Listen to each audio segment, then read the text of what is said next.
Okay, we are now being live streamed. Diane, I'll turn it over to you. Thank you so much, Josephine. Good evening, everyone, and welcome to the Community Board 10 Parks Committee. We are looking forward to our two presentations this evening, and we welcome all the members of the Nature Conservancy and the Parks Department who are with us this evening. We will begin with, Emily Maxwell from the Nature Conservancy. So Emily, it's all yours. Great. Thank you so much, everybody. So I'm really pleased to be here with you all tonight. And I just want to refresh you how I got here, and then we'll dive right into a presentation and discussion. So you might recall that all 5 borough presidents last year announced an initiative to advocate for 1 million more trees in New York City. And they also endorsed a document I'm going to tell you all about called the New York City Urban Forest Agenda. And I help lead a coalition called Forest for All NYC that I'm about to tell you about. And really, we're here. A lot of community boards have been considering and some passing resolutions about this issue. And so we're here to share information with you all. So if it's okay, I'll go ahead and share my screen. So again, a pleasure to be with you all. I'm Emily Maxwell from the Nature Conservancy. The Nature Conservancy is a global conservation organization. Our mission is to conserve the lands and waters on which all life depends. And we've been working in our program here in New York City for about 10 years. Why do we care about our urban forest? Well, as you might know from lived experience, from the media, the effects of climate change are already upon us, and they're anticipated to get worse. So we know that later in this century, the 2050s to the 2080s, we will see more, about 3 to 5 times the number of extreme heat events. And we will also see about 1.5 times the amount of precipitation, which can cause significant flooding, as well as sea level rise. So to that end, our organization launched Future Forest NYC, which is an initiative to uplift the urban forest. I want to give you a map, and you can sort of see yourselves in here a bit, but the map on the left shows vegetation cover. Where it's more green, we have more vegetation. The map on the right shows surface temperature on a hot summer day. Where we have more purple, it's cooler. So you can see that where you have more vegetation, it does tend to be cooler. So vegetation is really important in helping to manage this really important issue that, frankly, is an extreme threat to the life and well-being of New Yorkers. Extreme heat is the #1 weather-related killer in the United States. And we know that particularly communities of color and Black New Yorkers face even more death from extreme heat here in the city. So for us, the urban forest is an important part of the solution. And when we talk about the urban forest, we are actually talking about all of the more than 7 million trees, as well as the physical and social infrastructure that supports them. And those trees cross public and private property. The urban forest, many of you may be familiar since you are the Parks Committee. I anticipate some of you might have a lot of knowledge here, and I'll be curious to learn more from you all. But our urban forest helps manage air pollution. It stores and sequesters carbon. It cools our neighborhoods. Walking on streets with more trees or through parks can actually help us reduce our stress, help with our blood pressure. Getting outside and caring for trees can help neighbors connect and know each other, and communities being cohesive helps us weather extreme storm events. It can help us get outside more for, just exercise, help us manage our weight. It can help sequester some of that precipitation we were talking about, and also does provide habitat for important wildlife like resident and migratory birds. So our organization did a big study. We took a look. We understand that across the city, there's an average of 22% canopy cover. But here in Brooklyn, and I say here because I'm here in Brooklyn, we're at about 17.5%. So that's actually some of the lowest canopy of all 5 boroughs. But when we look at a more fine scale, so what you see on the right, we actually are aware that there is even more variation, and some neighborhoods have a lot of canopy and some have quite little. And we also know that from 2010 to 2017, and that's just when we have the most recent good data, that canopy was changing. So overall, canopy expanded about 2% in that time period. But some neighborhoods, the ones that are red, yellow, orange, faced a lot of loss. And a lot of that was due to extreme storm events when we lost a lot of large trees. But I want to kind of take you into Brooklyn, take you into your own community for a moment here. And just show you that there is a lot of variation across Brooklyn. And in some ways, Community Board 10 is we're on kind of the higher end of canopy, and it has been growing. So that's a really good sign that the trees you have are expanding, and it was expanding at a little bit of a better rate over time. And so you all are at about, as of 2017, about 21%, and your canopy expanded almost 3% during that time period. But we also took a look at the potential to expand canopy because we believe we need a bigger forest canopy to provide more benefits to New Yorkers. And you also enjoy a huge canopy potential, which means there's a lot of room for trees to grow out there. And so in order to expand canopy, we both have to take care of what we have and we have to plant more. And so we see that if Community Board 10 in Brooklyn was to realize its full potential, it could actually have some of the highest canopy in Brooklyn, achieving nearly 40%. So that's actually a really exciting show of potential for you all.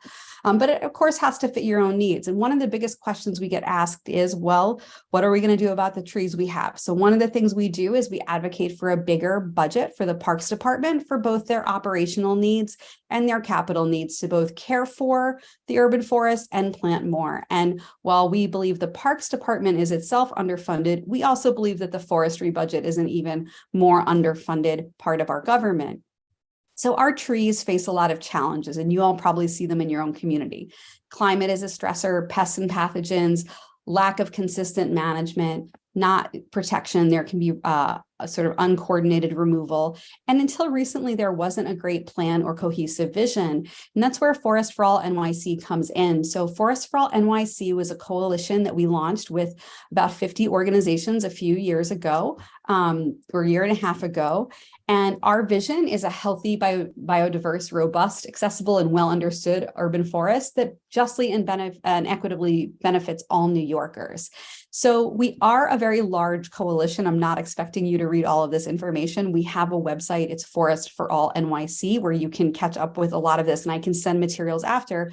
But our members range from community groups to environmental justice groups to real estate interests to health organizations to academics and beyond. So I'll also say, if any of you all are part of other civic associations and you want to join our cause, we always welcome new members. And we care about the urban forest for a lot of reasons. We care about it because it's good for our health. It helps us adapt to climate change. It can advance environmental justice and social equity. It can help New Yorkers connect to nature and green spaces. And it can overall improve the state of our city and the quality of life. So the New York City Urban Forest Agenda has a big goal. We want to see the canopy, the total canopy expanded across New York City to at least 30% equitably by 2035. So there's a way to go. And it will take a lot of work, and it will take all of our communities engaging. But our plan just isn't only about canopy expansion. We also want to support local plans, which is part of why we're talking with community boards. We believe the city needs a master plan. We think there's a tremendous workforce development and career opportunity in this. And lots of opportunities for great community engagement and engagement of the urban forest through its full life cycle. So I'm going to wrap up in a moment here, but what we're here today asking is to consider passing a community board resolution in support of the growth and maintenance of the urban forest. We do have a template. Hopefully you've received that, because I did speak with your whole borough board and hopefully they passed it along. You can educate your own community in any way, and we're here to help. Our website has a lot of great information. We have wonderful social media if you're interested. And we're asking for that you would also support the overall idea of 1 million more trees and endorse the New York City Urban Forest Agenda. There's a ton of resources available, and we can, again, always follow up with an email that has all of these, but a lot of the information I have here is available on those links. So with that, that's also my email. Folks are welcome to follow up with me, and let me stop my share. And I don't know if there's time for questions, but happy to answer anything I can if there's time. Okay. Josephine, do you see any hands up? I do not see any hands up, but I will say, Emily, that that there's a hand up. Richard Day. We'll take Richard first, and then I'll ask my question. Richard? And Leah Dan. Hi, sorry, my bird is probably going to yell in the background, so apologies if anyone hears that. A lot of these, yep, there he goes. A lot of us talk about canopy cover. I was wondering, how exactly that was done. Like, does it take into account like native trees versus invasive? Because I know there are things, like Atlantis that are going to be everywhere that could maybe make up a lot of canopy cover, but man, that's not really so great in terms of like native biodiversity and anything else. So just wondering how that figured into things. Yeah, Richard, that's a great question. So our canopy data is analyzed from something called LiDAR, which is remotely sensed data. So it actually doesn't, in our analysis, differentiate all of that cover. So there definitely can be areas, abandoned lots, overgrown areas where there can be tree species that are less desirable. And we definitely believe in planting the right tree palette, but that part of the analysis isn't able to differentiate that. Got it. Yeah, I figured. Okay. Okay, thank you. Thanks. Leo Dan? Okay, thank you, Emily, for the presentation. I'd like to learn a little bit more about the resolution that you like us to support. If you don't mind, like spending a couple of minutes or seconds just elaborating a little bit more about that without having us going to the website and doing a lot of reading. Yeah, no, absolutely. And if I might, may I start by asking if the committee leadership has received a copy of that yet? That was going to be my question. So our chair, Jane Marie, was at the borough board presentation, but I don't have a copy of the resolution. So I could obtain a copy of the resolution and share it with the committee members. And we could talk about it then, at our next Parks Committee meeting and really go through it, unless you had it handy. But if not, we could absolutely get a copy of that. She was very impressed with the presentation, and that's why we called you here today, to come and meet the committee, and we certainly will take a look at that. So I first of all, I apologize that you don't have it, and let me share it. I just need to pull it up on my computer here. So give me one moment. But I can sort of talk you through it as I'm writing. So it has a variety of whereases that walk us through. And okay, I think we're going to be able to share it now. So let me go ahead and do that. And I will say, you will want time to still review it for yourself. We're not trying to be dictatorial in any way. And I can email this to you just after this presentation. So basically, there's a lot of whereases that frankly go through a lot of what I just shared with you, describing the urban forest, describing its benefits, describing its distribution, talking about its importance to a lot of the health. I think the part you're probably most interested in is what would the be it resolved section cover.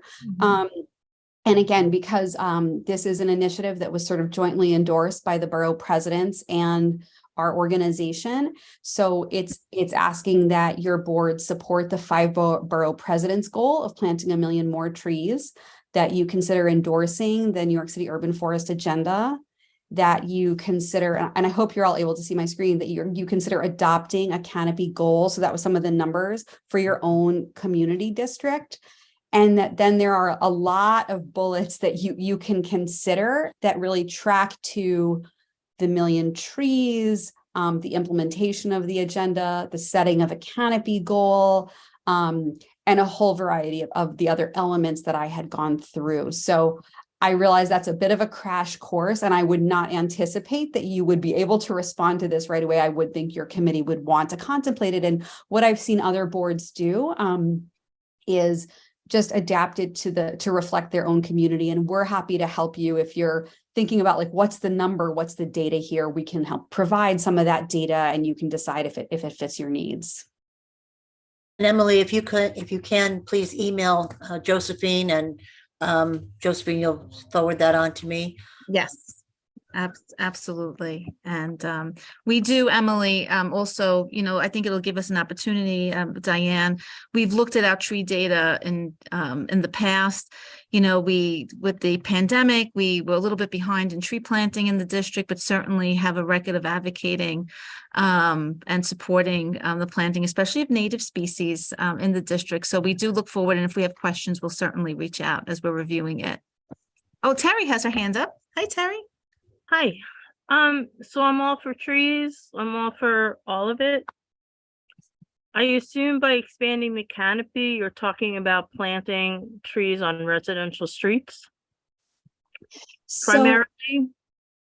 So our analysis, what it actually shows is that in order to achieve this large canopy goal, you would probably be looking at planting on different property types. So you would, yes, definitely be looking at streetscapes, both residential and industrial. You would be looking at institutional properties, so NYCHA properties, school campuses, private property, right? Ringing large parking lots, and also looking towards, private landowners. And we realize that can be harder, but we are a group that believes that private homeowners and landowners should be given incentives and support for doing things. So we really are looking across the landscape as a whole.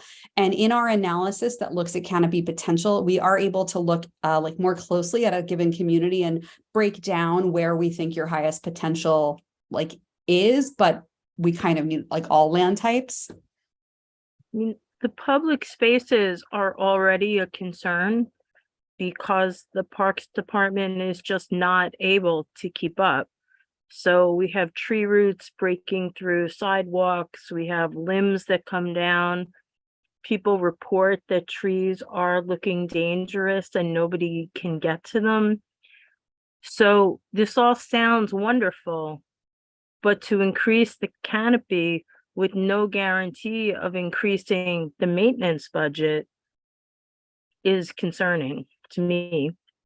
So Terry, I'll just say we actually agree. And I fully support the borough president's goal. And I support it with the caveat that we also then have to call for the New York City Urban Forest Agenda, which calls for the full care and maintenance and workforce needs. Because I think that if you only do half of that equation, you can have unintended consequences, even if you're quite well intended. And so part of why I think the borough presidents saw that our goals might match their goals is that we're a group that's really seeking, yes, we want more canopy, but the way that you get there is actually by caring more for all of it. So I'll just say we agree with you. And I don't want to appear naive. There's a lot of work to do. And part of why we're reaching out to community boards is I think, the louder the chorus of voices is, right? I'm sure many of you get involved in this because you want to have an impact on your community. We believe that the more community boards, the more folks that are speaking up, the better chance we have of a truly well cared for urban forest. We just have to have really good answers to all of those questions. I mean, we have people who object to the idea of rain guards because they might interfere with parking, even though they don't come over the sidewalk. And I think those are really critical. And if we're putting in trees, we need to put in rain guards. There's a lot we need to do.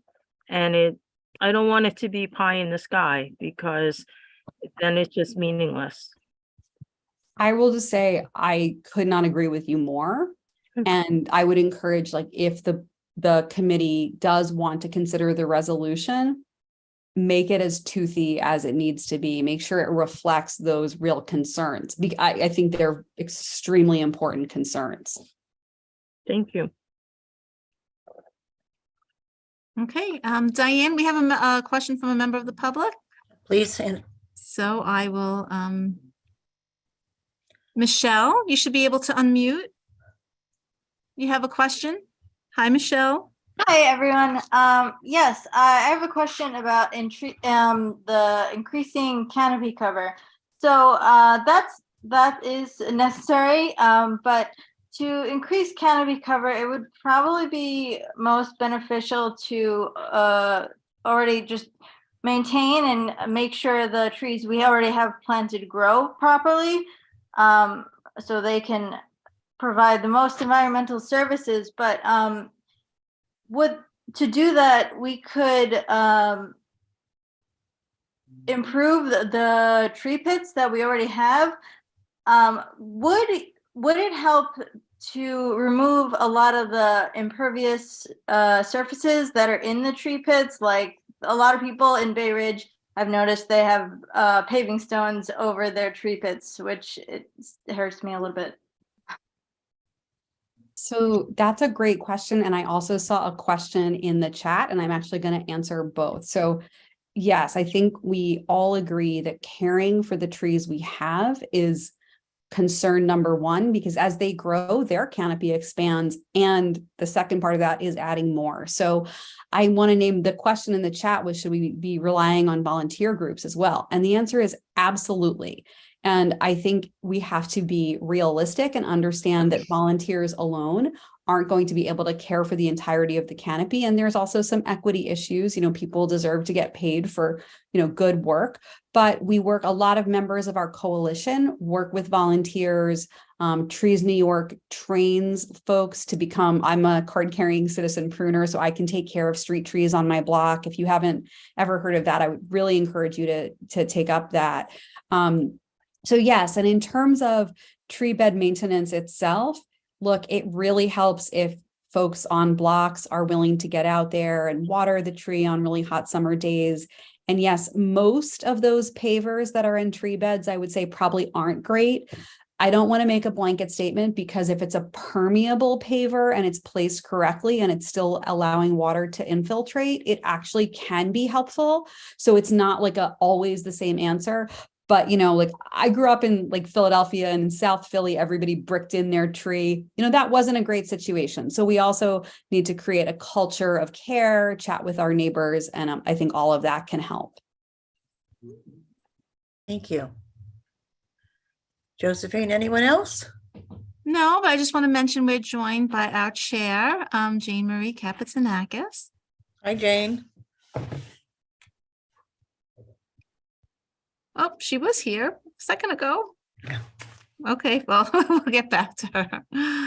Emily, thank you so very much for this amazing presentation. There's a lot for us to consider as a committee, and I look forward to speaking with my colleagues on the committee and seeing what we come up with, what kind of a draft we come up with. Thank you, everybody, for your time and your excellent insights, and just for having me here. It's really been a pleasure, and have a great rest of your meeting. Emily, could I also ask if you could please share your PowerPoint with Josephine? Yes, and I'm going to, Josephine, if you don't mind, I want to make sure I have your best email address. If you wanted to chat it to me, I will grab that before I go, but I can look through my email too, if better. Okay. That's great. I will, I'll put it in the chat. Give me one sec. Thank you.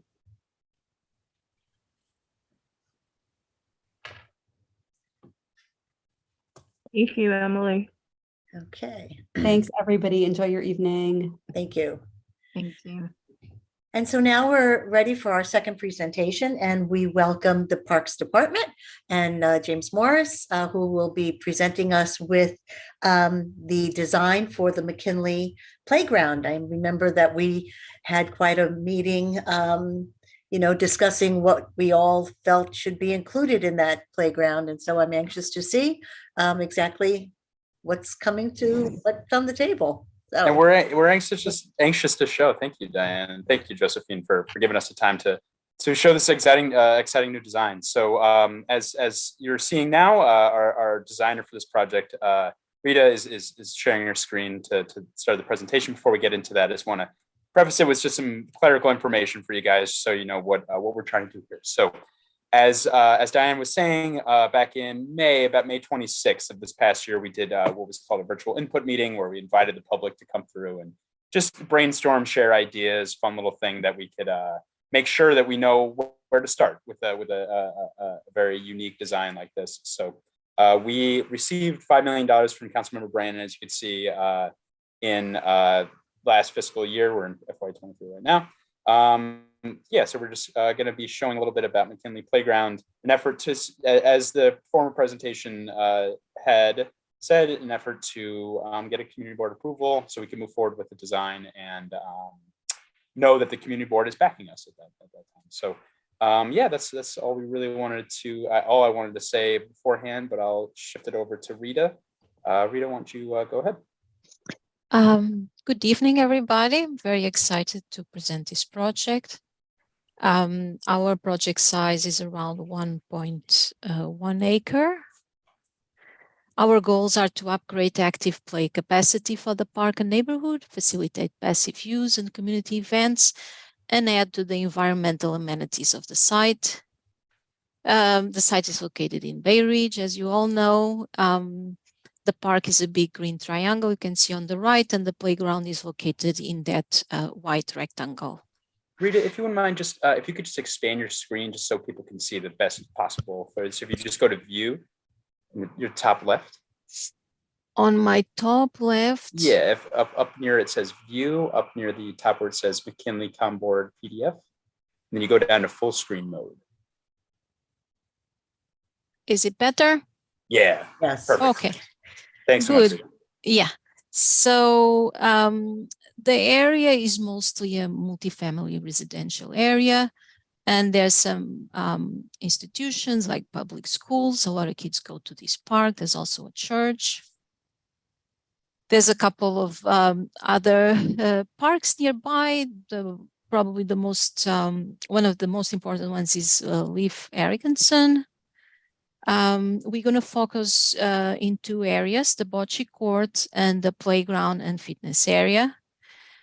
These are the existing conditions. On the left, you have the playground with spray showers, equipment, and swings.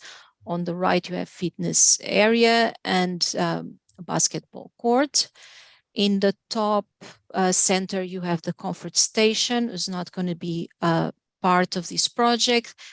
And the basketball courts are also not going to be part of this project, but we will be looking into other options to get the basketball court done. These are the bocce courts. They are very degraded. This is a study of the site. We noticed that the surface and the equipment is very outdated.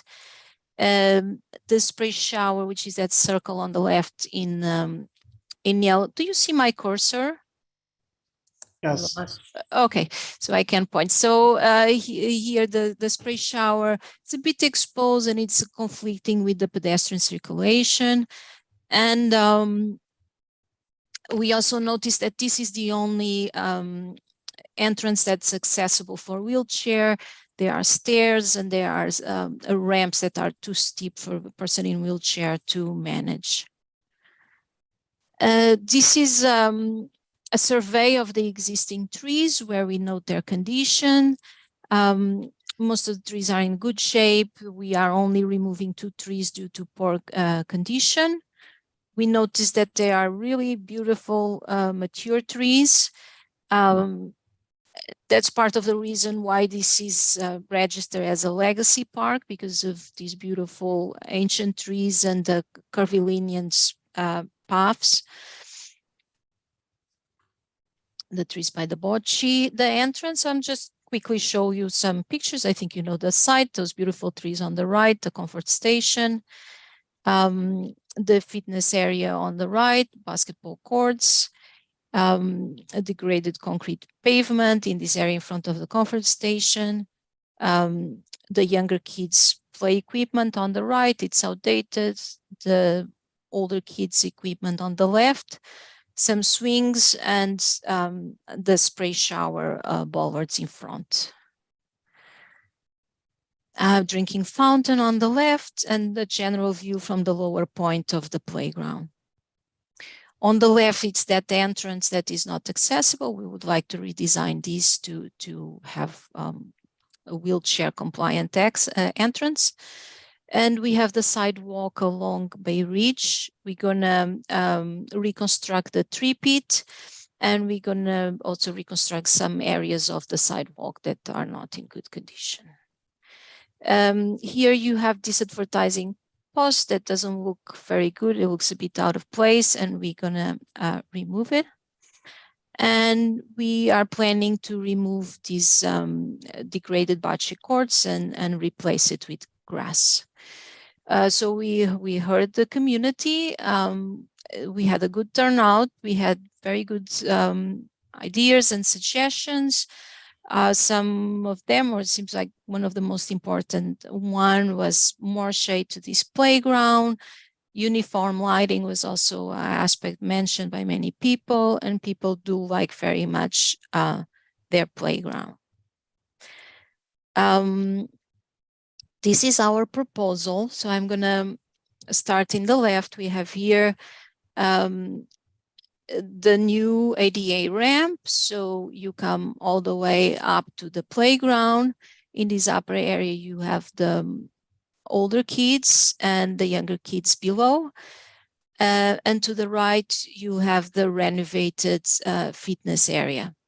We relocated the spray shower in this area. We eliminated the mid-block access. Here, the spray shower is not in conflict with circulation, and it's more separated. It's also separated from the basketball court by green area. So the bocce courts were replaced by lawn, and we also added some benches along the path to enjoy that shaded area. This is a zoom into the playground. So younger kids are located here.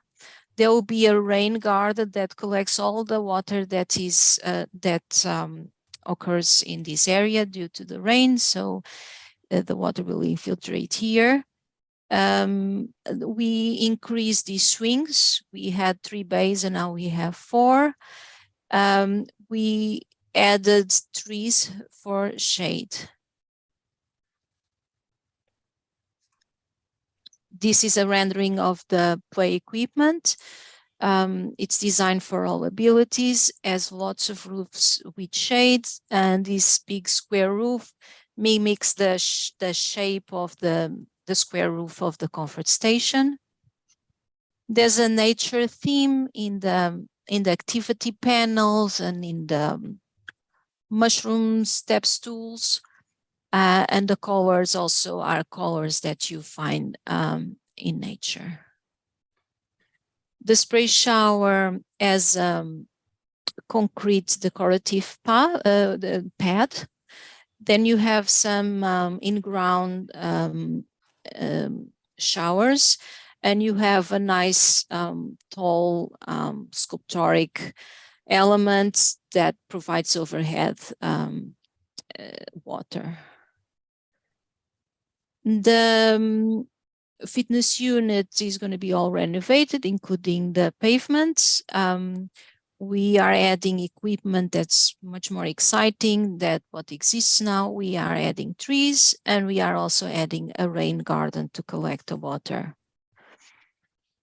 The fences, this is the fence diagram. So we are eliminating the existing fence around the fitness area. We don't think it's necessary.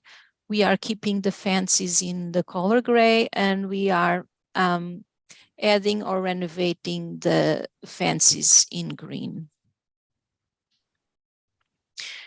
This is all standard furniture elements that we use in our parks, and we choose a palette of standard elements that we normally use in the legacy parks. This is our plant palette, all low maintenance, mostly native plants that will do well in the rain garden, and some nice shade trees. We are increasing the green area with this project, so we are allowing more water to infiltrate. That will create a more sustainable park. And this is the last slide of the presentation. It's the same that I showed before with the proposal. And I would take your questions now. Thank you so much, Rita. I actually have a few questions. If you could just clarify. You mentioned that the gym equipment is for all abilities. Does that include providing ADA swings for children with special needs? Yes, so each swing for set of swings for different ages will have one ADA swing. Okay, and I remember there was a request to fence in the playground area for the younger children, having benches inside this area for the parents. I don't know if I missed that, or is that included as part of the project? No, I think what we understood that there was one single opinion, that other parents actually mentioned that they like the openness of the park. So what we are partially enclosed, what exists now. So you partially enclose this area where the younger kids are. We do have benches for the parents here and there. And the swings will be enclosed by a fence. But the overall experience of constraining the kids is going to be very similar to what exists now. Okay, thank you.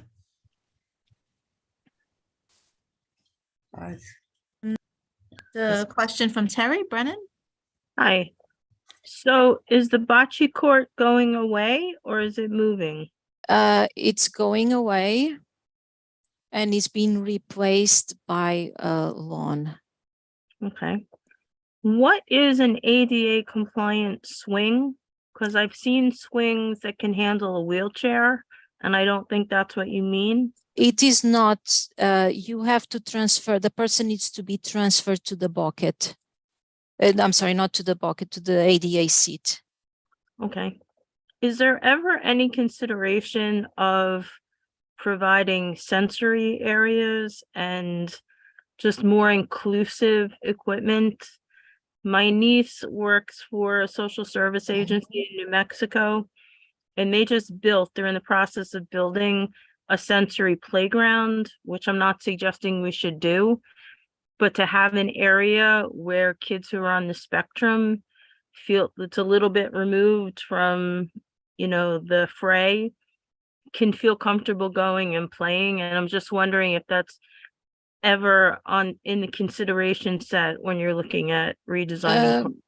Yes, it is on the consideration set, but this is a very small playground, so we didn't create a big area for this. But in here, for instance, in this slide, this is a bit more removed, and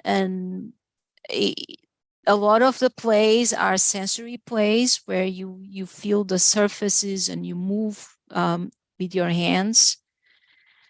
But this one, for instance, is more removed. There's also the tubes that you have to be a bit, either speaking tubes that you can speak with another person over there. And there's some other panels here that the manufacturer presents them as good activities for sensory play. And for the younger ones, you also have some activities that are a little bit more isolated from the group. I would just suggest that tactile things are not what's really meant by sensory play for kids who are on the spectrum. So I'm just suggesting that, not necessarily for this park, but as you folks are looking at redesigning parks, making them as inclusive as possible is important. If you're changing a staircase to make it more wheelchair accessible and you take a child into the park in a wheelchair, there's not really that much for them to do. So So this ramp was done on purpose for children in wheelchairs to come Well, up I understand to that. the I'm just saying, level. once they end up in the park, there's not a lot. So I'm just suggesting to the Parks Department overall, Mhm. as you're I looking see. ahead and you're, I'm assuming, going to be redesigning parks around the city, to Mhm. really start looking into how to make them accessible for kids on the spectrum, kids with physical disabilities and challenges, blind children. I mean, we run the gamut. So, and parks are supposed to serve everyone. So if you can, I'm just asking. Very good. Denise? Yeah, maybe, thank you. Maybe Ms. Brennan, I can answer your question a little bit. Depending on the park, we do have many parks where we are all inclusive. There are areas specifically where the child can go and kind of regroup, quiet areas that are actually incorporated somewhat in the play equipment, but sometimes just a little slightly away from the elements themselves. We have some fixtures where they're kind of these curved elements where the child can sit underneath, but then and also have the ability to have some tactile play while they're underneath and regrouping. We also have smaller houses. So we are thinking of that as we look through, depending on the site. But we do look at that for each site, and it just depends on the space and what we have available as far as space and what we can fit. But we do look at that in every site when we're looking at our parks. So I just wanted to just reassure you about that we are looking at that in all 5 boroughs. Leo Dan? Hi, thanks. Thank you for the presentation. My question is relating to the closure of the mid-block entrance into the park. And I like to ask the team, what was the design reason for removing that entrance from the existing park? Mhm. One is that overall we try to eliminate mid-block entrances because especially younger people might just leave the site and cross the streets, and there is no crosswalk in the middle of the block. So that's just the overall thing we try to do. So we try to have, when possible, the entrance to the park always close to the corners where there are pedestrian crossing and lights. The other reason here was to optimize this area and make it more protected, and to be able to have a more active use without conflicts with passage with the pedestrian circulation.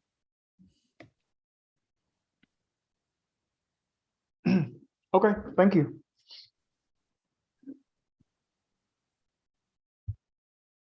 Jack?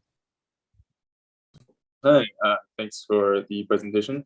I wanted to ask about the removal of the bocce courts and what other alternatives were considered other than the addition of the lawn. Honestly, we didn't consider other options. Our budget doesn't allow us for more at this moment. We did heard that the community really wanted those. Yeah, I can. Okay, yeah, go ahead. No, sorry, Rita. I just didn't want to interrupt, but yeah, Jack, to bounce off of what Rita was saying, it's rare that we have a project where it's like 2 separate parts. Usually we like to keep the projects in a kind of an area, and that was response to the feedback that we've been getting over the community over the years from different people. That Commissioner Mar, our commissioner, had localized that that is an area that's disused. It's still a functioning bocce ball court, but the fact that it's turned into kind of a quasi dog run, or just various things, it's kind of gets a little bit messy in there a little bit. So like that was part of it is that it's disused, and we don't really have many people to keep it going in that sense. And so we were able to afford to remove that again. It's rare to have two separate footprints in a park like this, and that we were able to kind of localize that this work needed to get done, can't get done really without a capital project like this. So that's kind of why we included that in this contract. Over the years, we're getting a lot of feedback that people wanted that either changed or removed, and that's what we could do at this point.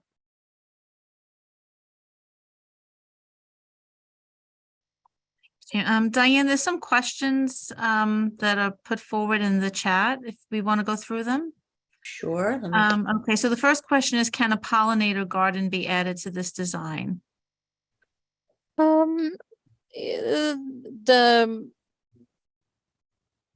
I believe so. Conflower. I believe some of these plants are pollinators, but I can refine more the selection for that. Okay, thank you. The next question is, let's see, it says losing the bocce courts to more grass that will be as poorly maintained as the rest of the park's grass is a shame. Was there any consideration for restoring the courts? I think that was, you kind of talked about, James kind of spoke about the bocce courts. So it's going to be, the area is going to be removed and just planted. Is that correct? It's just going to be, yeah, it's just going to be removed, and it's just going to be, you won't be able to see anything there. Correct me if I'm wrong, Rita and Rachel, but yeah. So I'm sorry, it's here. So you have the path, and we remove the courts, we plant lawn, and we put some benches along the path to take advantage of the nice shade. To be honest, it's just hard, it's difficult to maintain in the area that it is. We've tried over the years to different areas, but it just turns into a kind of a nuisance, and Chris Clay can allude to that as well. But yeah, it's difficult to keep it clean and free of dog refuse and things like that. So yeah, I think that's the big thing. I live nearby, and it's a mess, for sure. So unfortunately that's the situation that we have right now with the money that we have. Okay, but down the road, if there's opportunities that maybe we could revisit it if there's funding. Absolutely. Okay, I'm going to move on. So a question from Jean Ryan: the stone designs in the playground are going away too, I hope. And then, are you taking away the two great climbing trees near that non-functional circle that you are removing?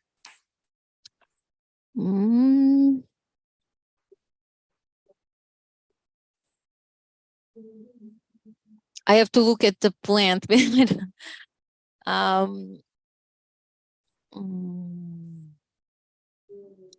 are the two trees that we are removing. I don't know which are the nice climbable trees. I'm sorry, but anyway, these trees are in poor condition and they are a hazard and they need to be removed. I hope it's none of the climbable ones. We typically don't like to remove trees. We're the Parks Department. We love trees more than anybody. Exactly. So if it's something we can save, we will. So if it's and as you can see, as Rita was saying, these are design-based removals just because of the condition they're in. They may be the climbing trees that we hope they're not, but we can't really design a park that has kind of dead trees. It would just be a silly thing. So if it's alive, it's probably going to stay. But without more information, we're not too sure which trees, which is a good thing. There's so many trees that we're not sure which one, but yeah. Okay. The next question is, was there any consideration for a real dog run? That's also a tricky one too, just because of the money that we have. A dog run at its surface it seems simple, but there's quite a lot going on underneath, like what the Parks Department calls a real dog run. There's drainage considerations. There's things that just keep it from being just turning into kind of a disgusting mess very quickly. We also need community involvement, community board support, things like that. So we received this funding specifically for the playground, and we like to keep the playground away from a dog run just because those tend to not mix so easily. Just the smells and things like that. So we didn't get feedback that there's specifically a dog run one in this area. It's always something that we could do in the future with proper funding and proper support, but it's a little bit more complex than just incorporating a dog run for the funding that we do have for this project. Okay. Jane, our chair. Jane, you had your hand raised. Jane Marie Kapitanakis. Hey, thank you so much. Regarding the playground, I was wondering if you did have some type of a brochure or link that we could look at more closely. It's hard to really get the full scope of everything in the rendering that was shared with us. So perhaps you could share that, because I know there's some questions around the playground and the playground equipment. Thank you. Thank you. I believe it's possible.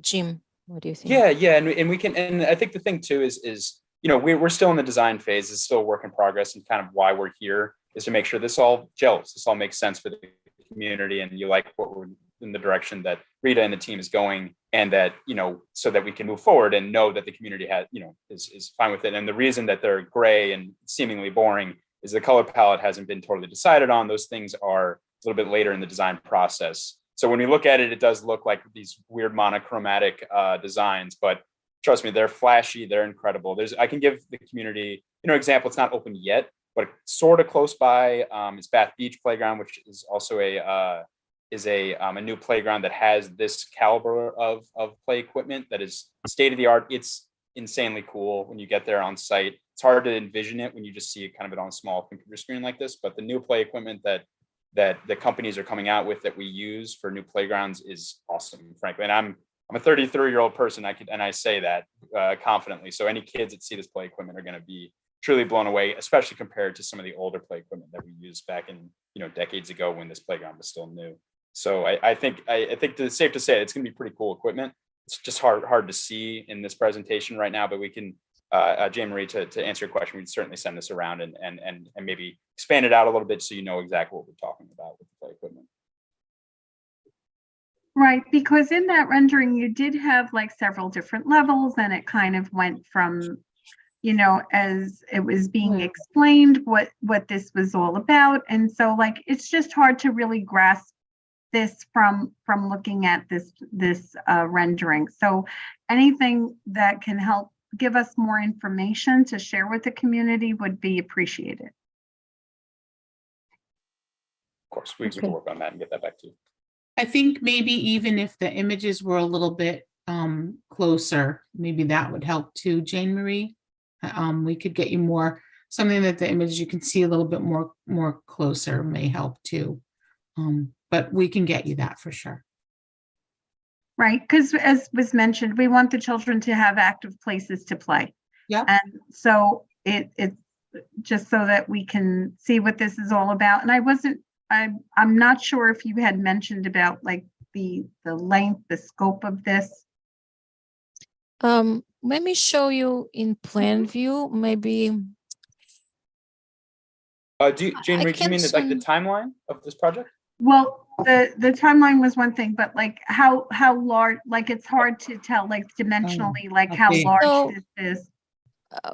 A way I like to make me understand well the scale of things is to think this is a 8 feet long bench. You know the site, right? Yes. So imagine you're here. This is the old drink. We have the old drinking fountain here, and this is the existing steps. So you have, quite a large unit that starts here with a ramp. There's a platform. Then there's another transition deck, another platform with a roof, and then some more equipment. And then here for able kids, they can climb. It's called the sprout chutes. And then you have a little more unit, and then you have some kind of structure that slides down. And you are in this point, almost there by the stairs. Maybe that helps you. Here also, these are 8 feet long benches. So quite a lot. You have 5 benches here, and the unit for the younger kids in front.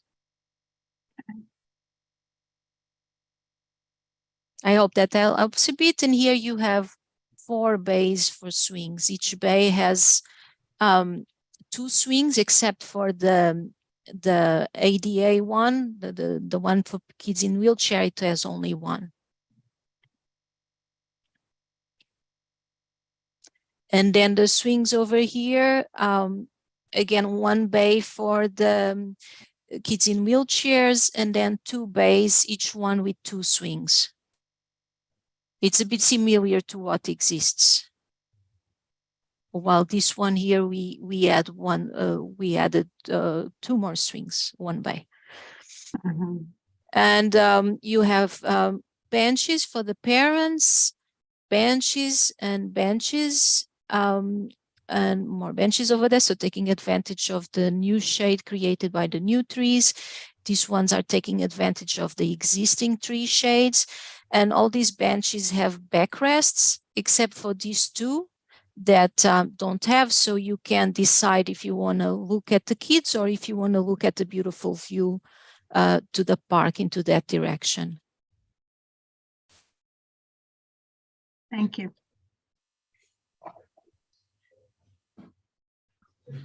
Terry Brennan has her hand raised. Terry? I just want to state the obvious that it's really frustrating that we have to lose something like a bocce court simply because we can't maintain it. It just points to how grossly underfunded the Parks Department is. I mean, I really think people are going to be upset by the loss, even if it's not in great shape. I mean, suck it up, but I don't know, it just seems wrong. Like, it seems like we're moving backwards because we're trying to be inclusive. So.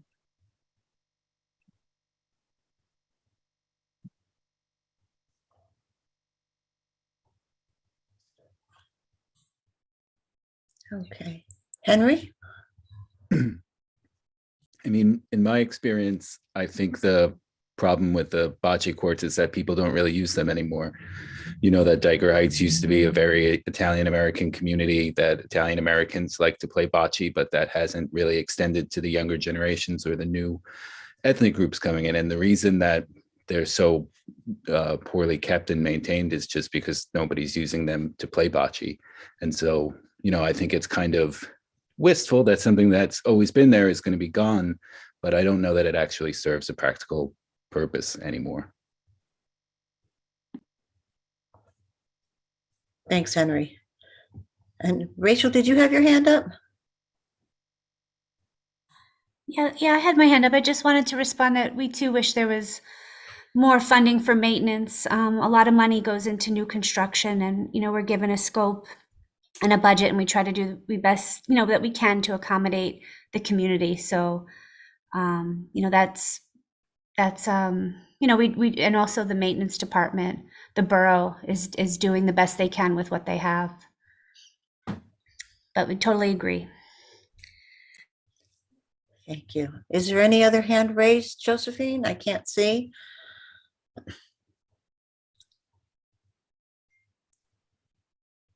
Josephine, did we lose you? I was on mute. I'm sorry. I was speaking, but I was speaking to myself. No, I don't see any other hands that are raised. I know we have a few people from the public. If anyone wants to ask a question, you could just use your hand raise function, or you can write a question in the Q&A, but we've had several, so I think we're good. I see Barbara's hand is up. Oh, Barbara, sorry. Hi. So I understand that what you're saying about the bocce court being underutilized, and maybe not as relevant as it once was, but it was an area that encouraged socialization. So if we're removing it, isn't there something else that we can put in its place that would serve the same function of building community around an activity?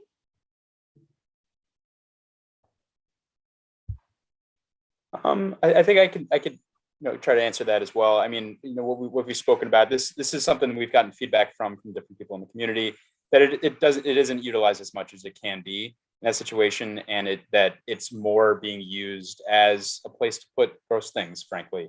And if that place isn't there, it does automatically kind of discourage that kind of thing. And I think it's partially, we want to maintain things that we have, but if it's an attractive nuisance, it becomes really difficult for us. But I totally understand what you're saying, Barbara.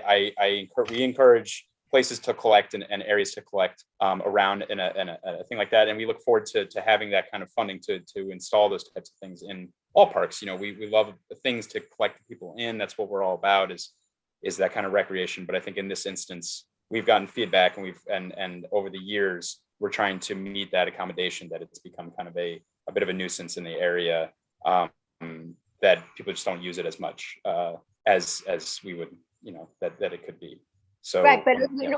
with all due respect, you're not addressing my question. My question is that it serves a function of building community, and a grassy area does not serve the same function. So isn't there a more relevant, sorry, my light went off, a more relevant activity center that you could place there, or that we could think about placing there in the future?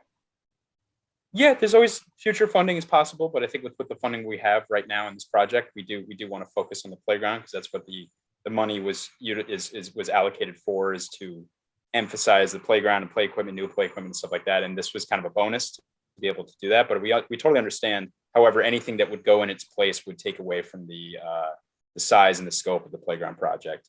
So we encourage that type of thing, and we love, you know, we love new funding for those types of areas. But all those things that are programmable like that do cost money. And this is the way that we can not only fix the issue that we have, which is an area that's disused and creating a bit of a maintenance issue, while also being able to focus on the playground, which is what the funding we have. If there's funding in the future, we totally want to have something that can go in, maybe not in that place because it's near the entrance and it is kind of a convenient place for people to dump stuff on their way out of the park. But at the same time, we always want new stuff in parks. We love that stuff. It gives us, you know, job security to be able to design and install stuff in our parks. So I understand, Barbara, that may not totally answer your question, but with the money we have, we're kind of restricted to be able to do what we can with the funding. James, can you walk us through the timeline on this now? Absolutely. Yeah. I was going to say that. So basically, as we said before, we had a scope meeting in May for this meeting, and that was the official for this project. That was the official start of design for this project. The design phase typically takes about a year. We work on the project for a year. Rita's been working on this for a while, and this is what, you know, come up. We're about 6 months in. So we typically do seasons. So it's from spring of 23 or 22, and then design will hopefully complete in spring of 23. Then we go through the procurement process where we look into finding a person to build this project, a contractor. We have a pretty robust system to make sure that we're getting the best contractor for the job, and a whole bidding process. That's also about a year. So we're looking for the construction to start this project in, it would be next spring. So it would be spring of 24.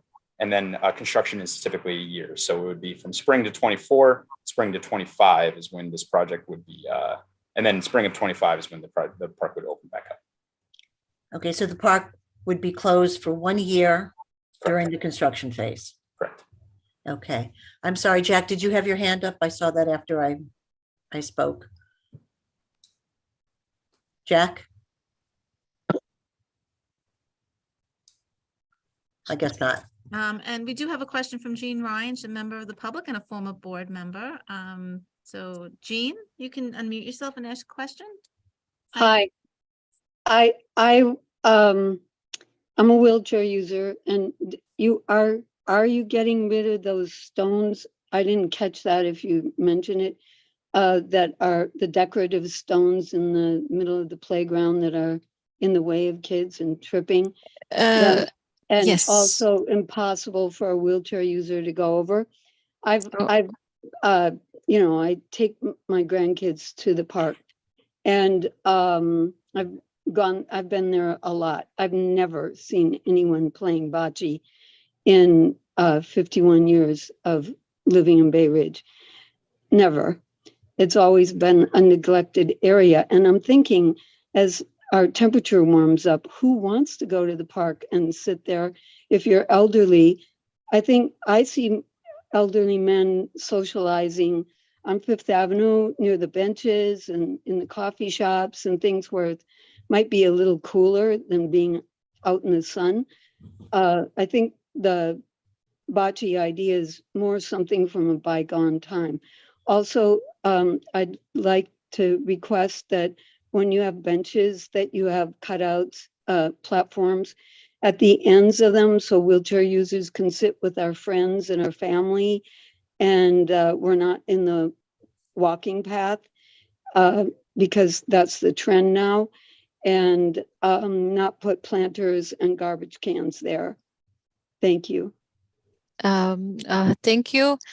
We are removing those stones, and we already have those platforms between the benches. Yeah. I know Chris Noel from the Parks Department, and we agree that we like them. Yes. Thank you. Thank you. Thanks. Jack, I see Jack your- is back, yes. Yeah, sorry, I had some technical issues there. I wanted to raise one point from the Q&A that someone mentioned. There's only 3 trash cans in the entire park. I was wondering if there were any additional trash cans that were being planned here. And then second, are there renderings of the great plants that you selected from an earlier slide? I see on this chart, for example, I see like new tree locations, but do you have renderings around where some of those plants might go, potentially into like the old bocce ball area, for example? So your first question, there's going to be more than 3. Yes. I'm not sure how many, but at least 8 or so. Then, so those, most of the perennial plants and shrubs are going to go in the rain gardens. And the trees here and on the sidewalk, and some trees here. We are not planning any vegetation by the bocce court. I love plants, but they come with the cost, and then there's also the issue of maintenance. So, as we design, we might decide to add some more plants in some places where we think it needed, but I don't expect to add some by the bocce court area. Thank you. And Jack, I can definitely have some more trash cans added to the park if you feel that the ones there are not sufficient. Yeah, I think that was just a comment because, we just mentioned the bocce ball having, so much garbage, etc. Like that could be another solution to that as well. I think Jim was really referencing a lot of the illegal dumping that goes on along the highway there. Yeah, I was just going to add to that. I mean, I live nearby and I often use that pathway home, and it's really unfortunate. It's, that entrance is not as utilized. It's near the highway, and there is a lot of dumping at either side, especially by Bay Ridge Parkway. On that entrance, even though Parks does have, it's green bags on the fence, it just becomes a magnet for illegal dumping. And it's unfortunate. I mean, I'm talking about big, which Chris, I have to tell you. It's tires and TVs and refrigerators yeah, and stuff like that. I mean, and the bigger problem with a lot of that stuff is it's not something that we can just throw in the back of our smaller garbage trucks either, because it'll damage the trucks. So we have to make special arrangements to collect a lot of that stuff sometimes. So it really is a headache, but we are aware. As I said, I think that's what Jim was referencing when he said sort of not nice things by the bocce ball court. Yeah. But we can definitely get some additional trash cans in the park if, like I said, you feel it's not sufficient. Great. Any other comments or questions or concerns?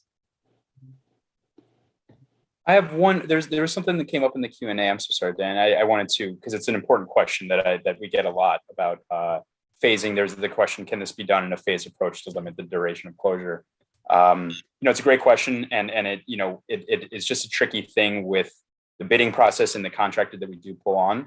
The contractor bids on what is basically a set of actions with construction, and when we try to close different areas, they have to remobilize. So when they remove stuff, if we close it in one area and they remove stuff and then do everything, they would want to do everything, and what it means is like it's way more expensive for us to be able to do construction, and two, the closure is longer because they're going to take longer to do this work. So unfortunately, it's a bit like a Band-Aid. We don't like that it takes long, this long, but that's the system that we're in. And it really does have to be a Band-Aid with that kind of closure, where all at once it has to happen for this to kind of this set of actions need to happen to be able to meet our funding, which is, $5 million does seem like a lot, but as everyone knows, this is New York and prices go up real fast and everything costs a lot of money. So this is kind of the way that we can do it and get it back to the public in the fastest way possible. So unfortunately, it can't be phased in the way that we are able to reconstruct this park. I have a question. I recall from other park redesigns, playground redesigns, they installed tables, with like chess tables and things like that. But I don't see anything like that over here. I just see the benches. Was there any consideration to do that? Because that is another way of encouraging socialization with people. They can sit around and play chess or checkers or something like that on those tables. I think the idea we didn't consider because our concern was to try to maximize the space of play because of the schools nearby. Okay. There's another question in the Q&A. Was artificial shading considered in the playground areas? It was considered, but it's quite expensive. So we opt for using the trees and having the roofs in the play equipment.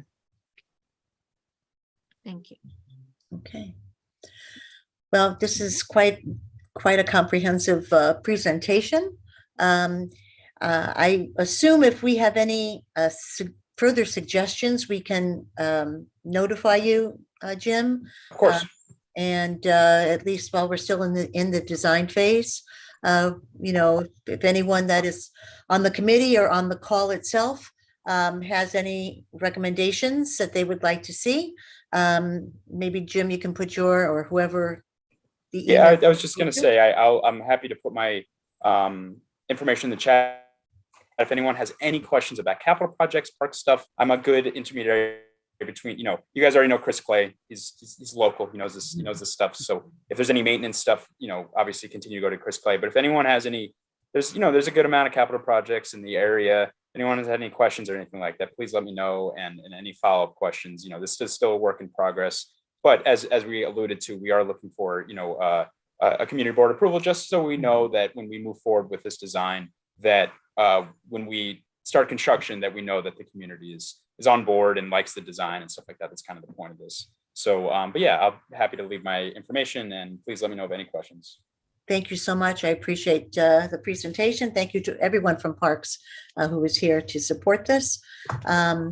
Josephine, is there anything else going on? So I just want to clarify. So we would need then a motion. You're looking for James. You're looking for a letter at this point for. Well, it really just depends on how you guys. We could, Josephine. I didn't mean to put you on the spot or anything. It depends on what you guys feel comfortable with. That's the ultimate goal. But we could connect up after if you want to bring this to the full board or whatever you guys want to do. Each community board certainly is unique and operates differently. So it's not something that if you guys feel pressured right now, that we could connect up later. But ultimately, that's something we would be eventually trying to secure is a community board approval. Do you have a time frame that you would need that? Would you need does it hold you up if you don't have it? Yeah, it's something that we for Public Design Commission, something that we do need to secure just so that we know the community's behind us in this kind of thing. But again, it's something that we could connect up on. Typically at the design presentation, we usually, provide comments or make a recommendation to the full board. So, Diane, I guess I'll turn it over to the committee. We could discuss that. Yeah, I don't know if this is acceptable or not, but I obviously we want to move forward with the project itself, but I do want to have the ability for anyone who is on the call to be able to suggest design changes, etc., and not be tied into exactly what was presented this evening. Just in case, could we wait a week and then Josephine at a subsequent Parks Committee meeting, we could make that recommendation? Or would you prefer doing it now? Well, I guess it's up to the committee. We could pick another date. The board meeting in February is the fourth Monday. So if you guys want to, think about it and regroup and have a quick committee meeting, we could send some dates out, or you could I think it's really up to the committee.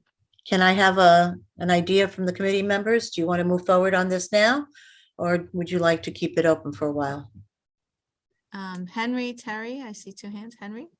I think it makes sense to do it now. I don't think that by sending a letter to the Parks Department saying that we support this redesign and project doesn't mean that we would be unable to bring them more feedback in the future. Okay, okay. Terry? I guess that's my question. If we say yes now, are we still able to have input? If we are, then I would say we could approve it now, but if we can't, I would say I would want to wait until we're getting the detailed plans that we can really look at, because it was hard to look at on the screen. Obviously, anything that would be recommended would not be a major design change. It might be adding something or moving something or something, you know, easily done, easily changed. Yeah, and that's, I'm sorry. I'm so No, sorry. go ahead, Jim. Go ahead.